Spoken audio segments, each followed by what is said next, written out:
CBC class 10th reflection reflection light டாபிக்ல இருந்து நம்ம எக்ஸாம்பிள் சம் ஃபர்ஸ்ட் சம் பண்ணலாம் பாருங்க. ஃபர்ஸ்ட் சம் பாருங்க. A convex mirror used for a rear view on an automobile has a radius of curvature 3 meter. If a bus is located at 5 meter from this mirror, find the position, nature and the size of the image சொல்லியிருக்காங்க. So இப்போ வந்து இதுதான் convex மிரர்னு எடுத்துக்கலாம்ப்பா. இதுதான் convex mirror, ஓகேங்களா? இதுதான் principal access. இப்போ bus வந்து இங்கே இருக்குது. இந்த பஸ் வந்து எவ்வளோ டிஸ்டன்ஸ் இருக்குது பார்த்தீங்கன்னா 5 மீட்டர்னு கொடுத்துருக்காங்க, சரிங்களா? அப்போ வந்து சைன் கன்வென்ஷன் போட்டிங்கன்னா -5 மீட்டர் வந்துடும். ரேடியஸ் ஆஃப் கர்வேச்சர் எவ்வளோ கொடுத்துருக்காங்க பாருங்கள், 3 மீட்டர் கொடுத்துருக்காங்க. நமக்கு ஃபோக்கல் லெங்த்துக்கு என்ன ஃபார்முலா தெரியும்? Radius of curvature equal twice the focal லெங்க்னு தெரியும். ஸோ ஃபோக்கல் லெங்த் ஈக்குவல் என்ன போட்டுக்கலாம்? r/2ன்னு போட்டுக்கலாம். அப்போது ஆர் வந்து எவ்வளோப்பா? ஆர் வந்து 3 மீட்டர் கொடுத்துருக்காங்க. பை 2ன்னு போட்டிங்கன்னா ஃபோக்கல் லெங்த் என்ன வரும்னு சொல்லுங்கள். 3/2 என்ன வரும்னு சொல்லுப்பா? 1.5 மீட்டர். கான்வெக்ஸ் மிரர் கொடுத்ததுனால கான்வெக்ஸ் மிரர் ஃபோக்கல் லெங்த் வந்து positive. So that positive plus 1.5 மீட்டர்னு எடுத்துக்கலாம். ஓகே, இப்போ நமக்கு வந்து என்ன கேட்டிருக்காங்க பாருங்க, இமேஜ் பொசிஷன் கேட்டிருக்காங்க. அப்போ இமேஜ் டிஸ்டன்ஸ் கேட்டிருக்காங்க. ஸோ நம்ம மிரர் ஃபார்முலா யூஸ் பண்ணலாம். மிரர் ஃபார்முலா என்ன சொல்லுங்க? 1/f is equal to 1/v plus 1/u. கரெக்டுங்களா?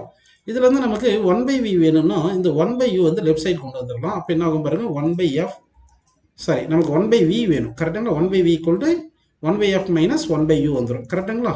சரி, இப்போ 1/v is equal to 1/f. F எவ்வளோ வந்தது? நமக்கு 1.5 வந்தது. மைனஸ் 1/u எவ்வளோ கொடுத்தாங்க? -5.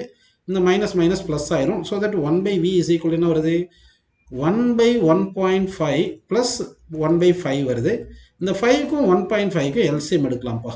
அப்படி எடுத்தீங்கன்னா என்ன வரும்னு சொல்லுங்கள்? எல்சிஎம் வந்து 7.5 வரும். அப்படின்னா இங்கே 1.5 இருக்கிறதுனால இங்கே 5 மல்டிப்ளை பண்ணணும், சரிங்களா?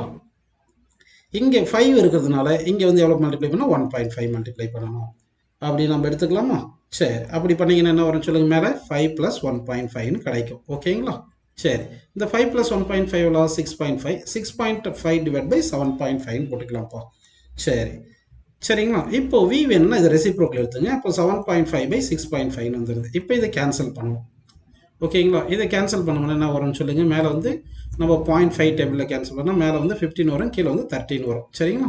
இந்த 15 13 சிம்பிளை பண்ணிங்கன்னா நமக்கு என்ன கிடைக்கணும்? 1.15 அப்ராக்சிமேட்லி இவ்வளோ கிடைக்கும். 1.15 மீட்டர் அப்படின்னு கிடைக்குது. ஓகேங்களா?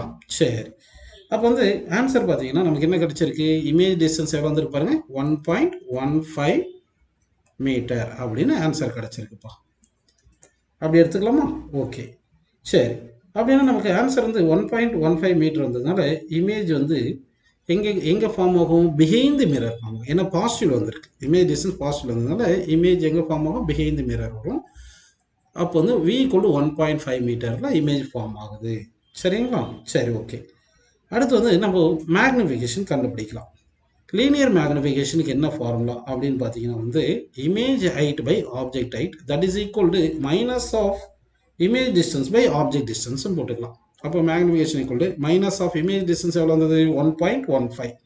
ஸோ 1.15 போட்டு டிவைட் பை ஆப்ஜெக்ட் டிஸ்டன்ஸ் வந்து -5. இதை வந்து நம்ம சிம்ப்ளை பண்ணணும், சரிங்களா? இதை சிம்ப்ளை பண்ணிங்கன்னா என்ன கிடைக்கும்னு சொல்லுங்கள்? இந்த மைனஸ் மைனஸ் கேன்சல் ஆயிடுது. அப்போ மேலே மேலேயும் கீழே 2ல் மல்டிப்ளை பண்ணால் கிட்டத்தட்ட 2.3 டிவைட் பை 10 கிடைக்கும். அப்போ என்ன வரும்? 0.23 கிடைக்குது. அப்போ மேக்னிஃபிகேஷன் பாசிட்டிவ் வந்திருக்கு. அப்போ மேக்னிஃபிகேஷன் பாசிட்டிவ்னா எரெக்ட் இமேஜ் கிடைக்கும், சரிங்களா? இப்போ மேக்னிஃபிகேஷன் ப்ளஸ் 0.23 அப்படின்னா எரெக்ட் இமேஜ் கிடைக்குது, எரெக்ட் கிடைக்குது, சரிங்களா? இப்போ அடுத்து வந்து பார்த்தீங்கன்னா இந்த வெர்ச்சுவல் இமேஜ் பிஹைண்ட் மிரர்னா வெர்ச்சுவல் இமேஜ். அப்போது இமேஜ் எப்படி ஃபார்ம் ஆயிருக்கும்? வெர்ச்சுவல், அடுத்து எரெக்ட், நெக்ஸ்ட் பார்த்தீங்கன்னா மேக்னிஃபிகேஷன் லெஸ் தென் 1 வந்ததுனால ஸ்மாலர் சைஸாக ஃபார்ம் ஆயிருக்கும் அப்படின்னு நம்ம எடுத்துக்கலாம்ப்பா.